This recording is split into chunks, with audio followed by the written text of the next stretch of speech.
नमस्कार। मौसम तक चैनल पर आपका बहुत बहुत अभिनंदन। मैं हूं देवेंद्र त्रिपाठी। संपूर्ण भारत में कैसा रहेगा 13 नवंबर को मौसम का हाल, आइए जानते हैं इस बुलेटिन में। इस समय बंगाल की खाड़ी का लगातार उग्र प्रदर्शन देखने को मिल रहा है और इसकी वजह हाल ही में मॉडर्न जूलियन ओसिलेशन का भूमध्य रेखा के पास से दक्षिणी बंगाल की खाड़ी के करीब से होकर गुजरना है।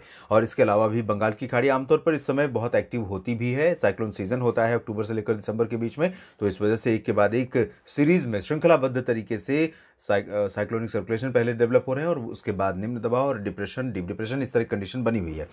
बंगाल की खाड़ी पर बने सिस्टम के जो कि जिसने उत्तरी तमिलनाडु और इससे सटे दक्षिणी आंध्र प्रदेश के भागों में भीषण वर्षा दी है, अभी भी तमिलनाडु के पास और आसपास के भागों के ऊपर है और इस सिस्टम से लेकर ओडिशा के बीच एक ट्रफ रेखा बन रही है। और इसी वजह से जो पूर्वी तटवर्ती रीजन है ओडिशा से लेकर तमिलनाडु तक का, इन सभी भागों पर घने बादल लगातार बन रहे हैं, आ रहे हैं और अगले कुछ दिनों तक इस तरह की कंडीशंस रहेंगी, क्योंकि पूर्वी हवाएं बंगाल की खाड़ी से इन पूर्वी तटवर्ती रीजन्स पर लगातार पहुंचती रहेंगी और इनका बहुत व्यापक इन्फ्लुएंस रहने वाला है इन कोस्टल रीजन के मौसम पर। यहाँ तक कि सेंट्रल इंडिया और इंटीरियर साउथ पेनिनसुलर रीजन यानी कर्नाटक के अंदरूनी इलाकों और कोस्टल पार्ट्स और मध्य प्रदेश तक इन सिस्टमों का प्रभाव, इन हवाओं का प्रभाव लगातार रहेगा। एक साइक्लोनिक सर्कुलेशन दक्षिण पूर्वी बंगाल की खाड़ी पर बना हुआ है और एक सिस्टम थाईलैंड की तरफ से आगे बढ़ रहा है और अनुमान यह है कि ये री इमर्ज करेगा बंगाल की खाड़ी में पहुंचने के बाद।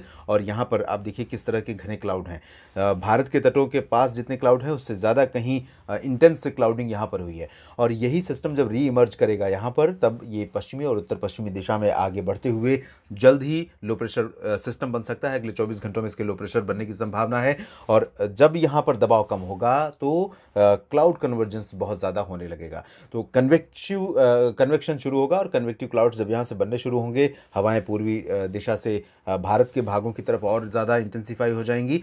जब ये सिस्टम लैंडफॉल करेगा उससे पहले भी लगातार एक्टिविटी यहाँ पर होने की संभावना बनी रहेगी। उत्तर भारत के क्षेत्रों पर कोई सक्रिय मौसमी सिस्टम अभी भी नहीं है। WD का प्रभाव यहाँ पर देखने को नहीं मिल रहा है, लेकिन पश्चिमी दिशा से हवाएं जो चल रही हैं, इन हवाओं के साथ आने वाले मॉइस्चर के कारण उत्तरी जम्मू कश्मीर में यानी कश्मीर घाटी और हिमाचल प्रदेश में लाहौल स्पीति का जो रीजन है और साथ ही साथ गिलगित बाल्तिस्तान, मुजफ्फराबाद का क्षेत्र, लद्दाख, उत्तराखंड, हिमाचल, इन सभी भागों पर बादल बने हुए हैं। सेंट्रल रीजन पर बादल इसी सिस्टम के प्रभाव से हैं, गुजरात तक बादल दिखाई दे रहे हैं। पूर्वी और पूर्वोत्तर भारत के क्षेत्रों में भी कई जगहों पर बादल हैं और इन सिस्टमों के प्रभाव से, इन स्थितियों के बीच में भारत भर में कैसा रहेगा अगले 24 घंटों के दौरान मौसम का मिजाज, अब हम जानेंगे। शुरुआत करेंगे दक्षिण भारत के क्षेत्रों से ही, जहां पर सबसे ज़्यादा गतिविधियां हो रही हैं और यही वो रीजन है जहां पर आमतौर पर इस दौरान बहुत ज़्यादा एक्टिविटी आमतौर पर होती रहती है, क्योंकि नॉर्थ ईस्ट मानसून होता है, साइक्लोन सीजन होता है।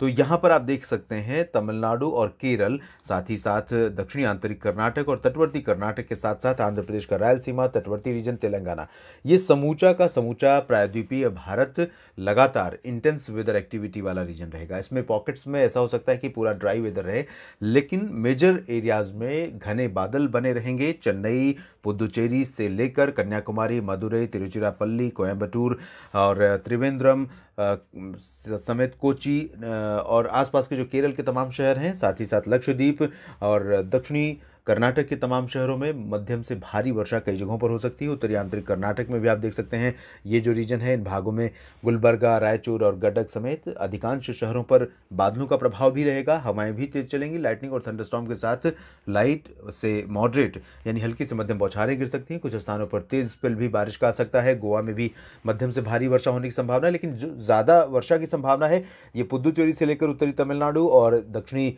कर्नाटक का रीजन, तटवर्ती कर्नाटक का रीजन और गोवा, ये पूरा रीजन है। इन भागों में मध्यम से भारी वर्षा होने की संभावना रहेगी।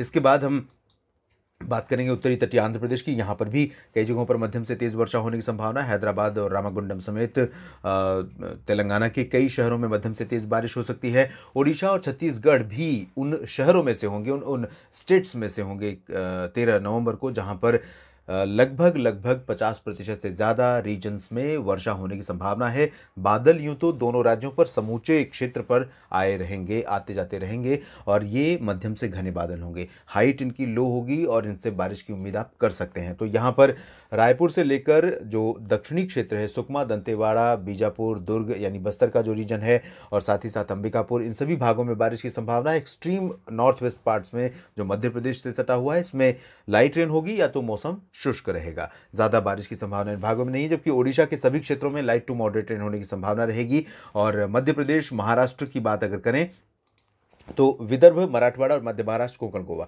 ये जो पूरा रीजन है, इसके दक्षिणी हिस्से बादलों से प्रभावित होंगे। और यहाँ तक कि मैं ये कह सकता हूँ कि समूचा महाराष्ट्र ऐसा राज्य होगा जहाँ पर लो टू मीडियम क्लाउड दिखाई दे सकते हैं, और इन बादलों से थोड़ी बहुत बारिश की उम्मीद भी की जा सकती है, विशेष रूप से गढ़चिरौली से लेकर नांदेड़ और सांगली, सतारा, कोल्हापुर, सोलापुर, पुणे, ये जो रीजन है दक्षिणी भाग, इन भागों में कई जगहों पर हल्की वर्षा होने की संभावनाएं बन सकती हैं। मुंबई में भी बादल रहेंगे, नासिक और पुणे के उत्तरी भागों में भी बादल रहेंगे, ठाणे, कल्याण और पालघर पर भी बादल दिखाई दे सकते हैं।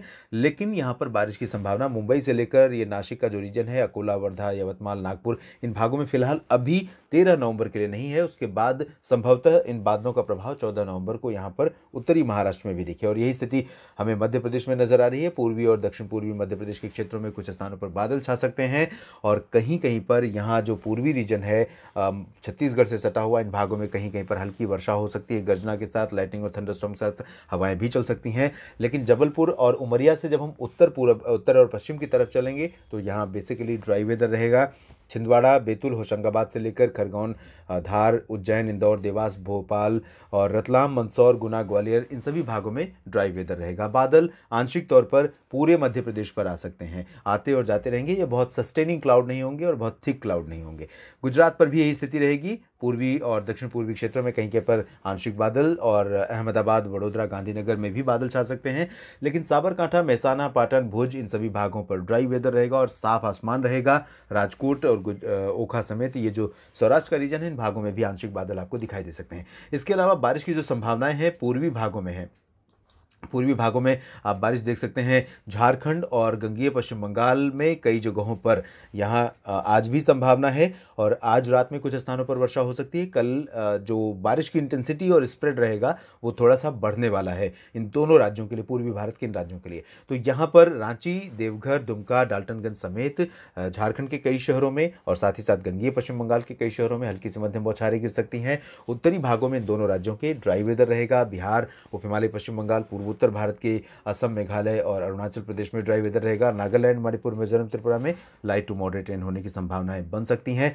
कई दिनों के बाद यहाँ पर हमें मणिपुर में कुछ स्थानों पर हल्की से मध्यम बौछारें देखने को मिलेंगी। लंबे समय बाद नॉर्थ ईस्ट इंडिया में बारिश के लिए स्थितियां अनुकूल बन रही हैं। उत्तर भारत की तरफ अगर हम चलें तो यहाँ पर मेजर जो चेंज आया है हवाओं के रुख में, और हवाओं के रुख में इस बदलाव के कारण बहुत व्यापक बदलाव नहीं हुआ है मौसम में।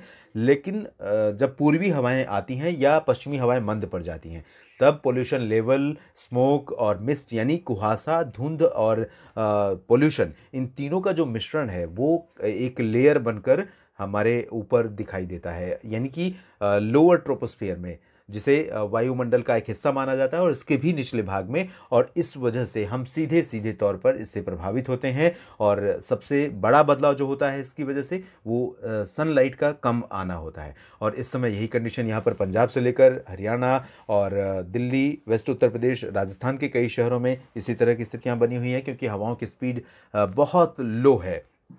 एक तरफ पश्चिमी दिशा से कमज़ोर हवाएं आ रही तो दूसरी ओर पूर्वी हवाओं का थोड़ा सा ज़ोर है। और जो पूर्वी हवाएं इधर से, जो पूर्वी भारत की तरफ से, पूर्वी तटों की तरफ से आगे बढ़ रही हैं, तो इन हवाओं के ज़ोर के चलते जो पश्चिमी हवाएं हैं उनका थोड़ा सा और आना जो है, आने की रफ्तार जो है वो मंद हो जा रही है, और इसी वजह से यहाँ पर एक कंडीशन बनी है। तो आपको 13 नवंबर को भी अमृतसर से लेकर जालंधर, पठानकोट, फाजिल्का, श्री मुक्तसर साहिब, बरनाला, मोगा, भटिंडा, पटियाला, लुधियाना, इन सभी शहरों में, साथ ही साथ अगर मैं बात करूँ हरियाणा की, तो तो पंचकुला और चंडीगढ़ से लेकर रोहतक, करनाल, रेवाड़ी, सोनीपत, पानीपत, गुरुग्राम, फरीदाबाद और चरखी दादरी, झज्जर, महेंद्रगढ़, सिरसा, फतेहाबाद, इन सभी भागों में भी कई जगहों पर पोल्यूशन लेवल काफ़ी हाई रहेगा। हवाओं की स्पीड इसी तरह से कम रहेगी और एयर क्वालिटी इंडेक्स जो है वो ऊपर चला जाएगा और न्यूनतम तापमान में थोड़ी और गिरावट आ सकती है। सीजनल चेंजेस की वजह से हवाओं का भी इम्पैक्ट ज़्यादा नहीं है। इसके बावजूद इधर चूरू, गंगानगर से लेकर जयपुर और अलवर, भरतपुर तक भी यही स्थिति रहेगी। वेस्ट यूपी में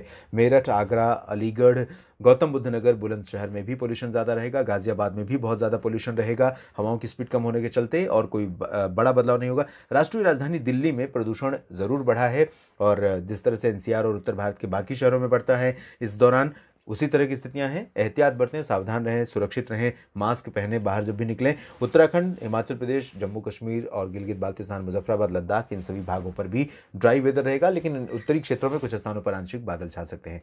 देश भर के मौसम पूर्वानुमान के इस बुलेटिन में अभी इतना ही। आप बने रहिएगा मौसम तक चैनल के साथ। मौसम से जुड़ी और भी जानकारियां आपके साथ इसी तरह से मैं लगातार साझा करता रहूंगा। इस बुलेटिन में इतना ही। धन्यवाद।